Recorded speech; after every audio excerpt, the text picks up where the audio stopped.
السلام عليكم ورحمه الله تعالى وبركاته. ان شاء الله بحول الله غادي نكملوا في هذا الفيديو هذا ومع الطريقه ديال الخياطه ديال العبايه اللي سبق لي حطيتها في الفيديو السابق.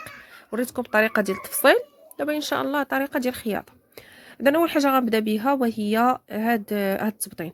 بعدا راكم كتشوفوا يعني الفتحه ديال اللي درت في الوسط، هذيك غادي ندير فيها الطرطاقات. هاد الفتحه هذه راني ديجا خدمها معكم في القناه، فاللي بغات تعرف الطريقه ديالها غادي نخلي رابط الفيديو في صندوق الوصف ديال الاخوات. كنحط وجه التبطين على وجه الموديل. كيف ما شفتوا، حيت عندي الفتحه انا قسمت هذاك التبطين على اثنان. راكم شفتوني يعني في التفصيل فصلته من الجهه المسدوده. كان عندي التبطين مسدود، ولكن انا نسيت باللي غادي ندير هذه الفتحه هذه، فقسمت هذاك التبطين على اثنان، لان عندي كما قلت لكم عندي الفتحه. صافي خيطت الوجه ديال التبطين مع الوجه ديال الموديل كما قلت لكم. هذا التبطين ديال الامام، ثم غادي ندير هكا كرانات باش منين نقلب التبطين ديالي يجيني ساهل.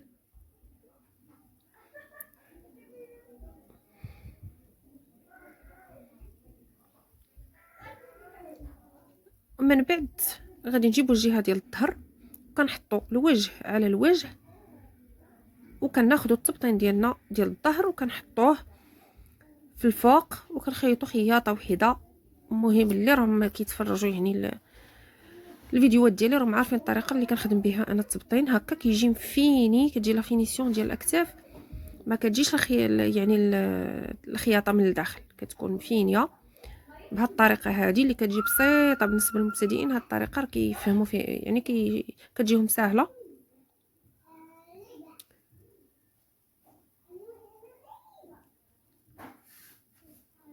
اذا كنخيط خياطه وحده كيما كتشوفوا هكا.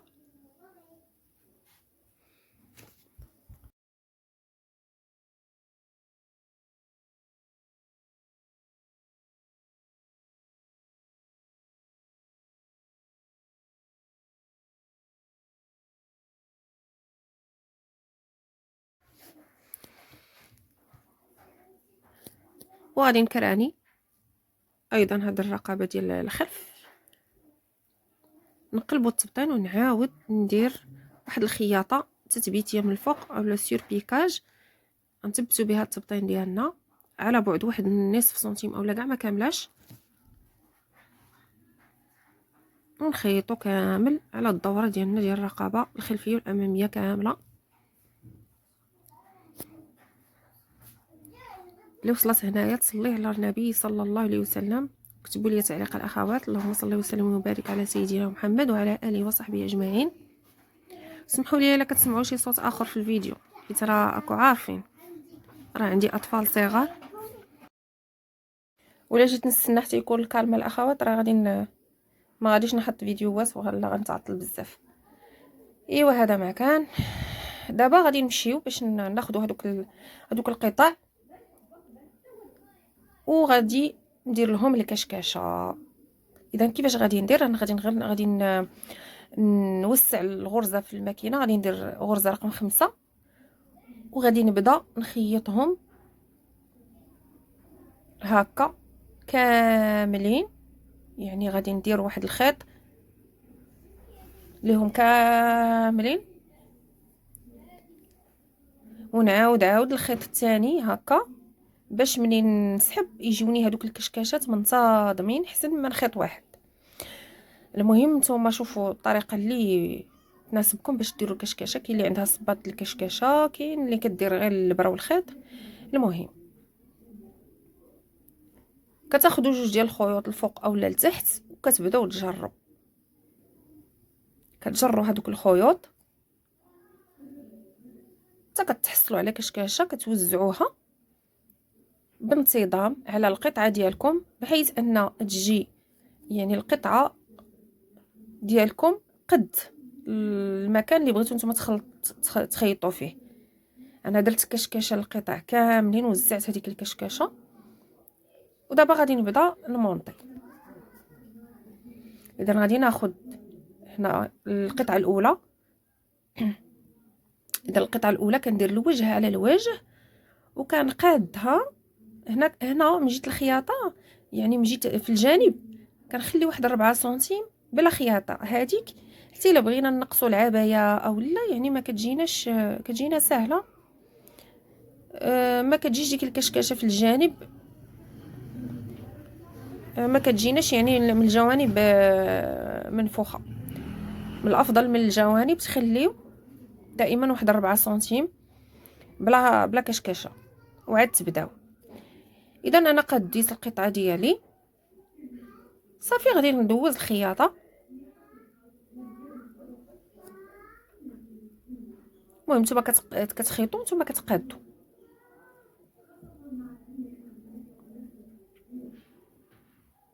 باش يكون عندكم الكشكشه ديالكم يعني موزعه تساوي على ديك البلاصه اللي بغيتو تخيطوا فيها الكشكشه. تكونش جهه فيها كشكشه بزاف وفيها وجهه شويه. صافي كما قلت لكم هنا في الجانب كنخلي واحد 4 سنتيم بلا كشكشه.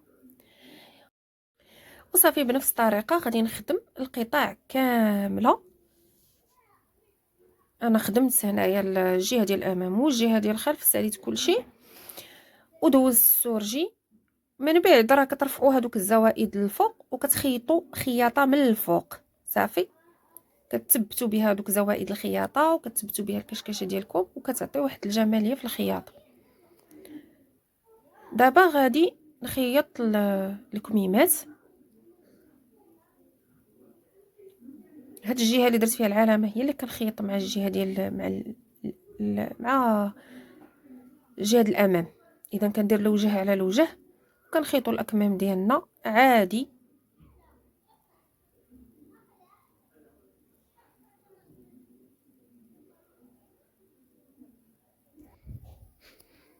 اللهم صل وسلم وبارك على سيدنا محمد وعلى اله وصحبه اجمعين.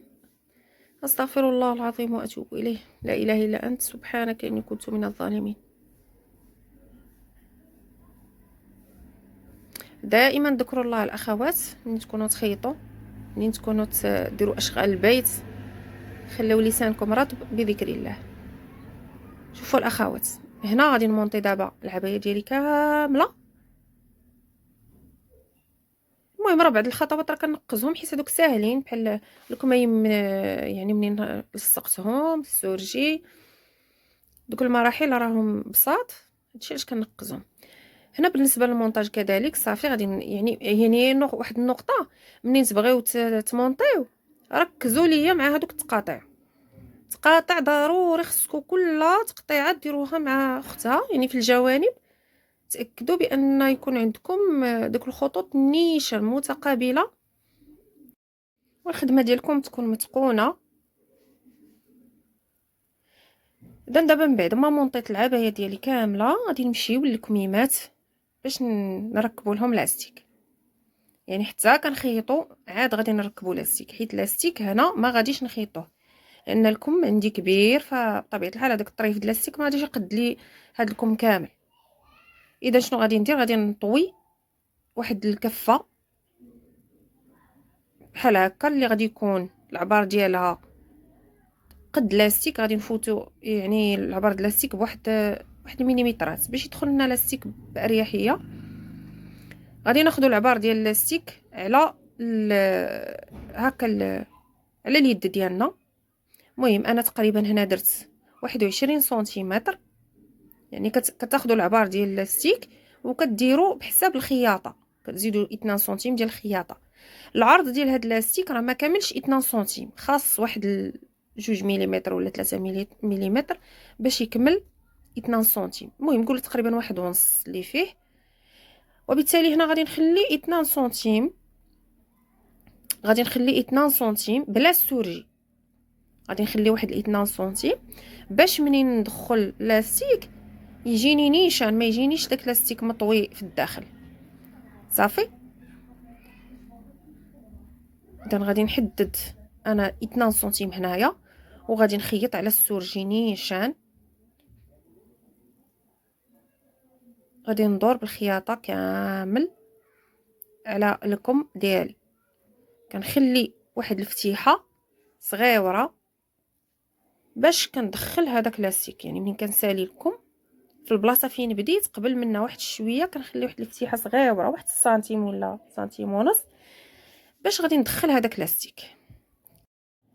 غادي ناخذ هاد المساك اولا المهم كل واحد شنو كيقول له، وغادي ندخلو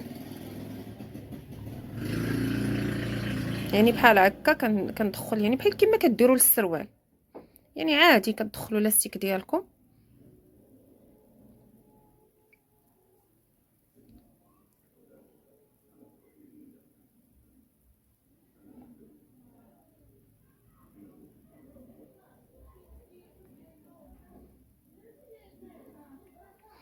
اللهم صل وسلم وبارك على سيدنا وحبيبنا ونبينا محمد صلى الله عليه وسلم. هنا الاخوات غادي نخيطو مزيان ونعاود نخيطو، مهم باش نتاكد بانه ما غاديش يتحل معايا صافي. وغادي نحل ان غادي نسد هذيك التقيبه اللي خليت. ما تشدوش لاستيك في الخياطه صافي، خيطوا يعني ما تخيطوش لاستيك هنا في هاد المرحله هذه. وهكا كنكون ساليت صافي. هذه هي هذا هو الكم. دابا تشوفوا الشكل النهائي ديال العبايه ديالنا ان شاء الله بحول الله. كذلك الكم الثاني، وهذا هو الشكل النهائي ديال العبايه. راها جات فينا، راه الصراحه راه الواقع ماشي هو الصوره، يعني الواقع وحتى اللون راه ماشي نفس اللون. ما عرفتش انايا، المهم انا الهاتف تاعي سبحان الله العظيم ما كيجيبش الالوان نيشان. كنعيا ندير الاضاءه وندير الفلاش وندير، ولكن راه ما عرفتش ما كيعطينيش اللون نيشان. ايوا قبلوا عليا الاخوات. المهم هذا ما كان، نتمنى نكون فدتكم وتكونوا يعني استفدتوا معايا وتكونوا فهمتوني. يكون الشرح ديالي مبسط ونكون خفيفه على قلوبكم. ما تنسوش اخواتي ضغطوا على زر اعجاب وخليوا لي تعليق. ولا كنتوا اول مره كتشوفوا القناه تاعي نتمنى انكم تشتركوا فيها وتفعلوا الجرس باش توصلوا بالجديد. حتى لهنا اخواتي استودعكم الله الذي لا تضيع عنده الودائع، والى فيديو اخر ان شاء الله بحول الله. والسلام عليكم ورحمه الله تعالى وبركاته.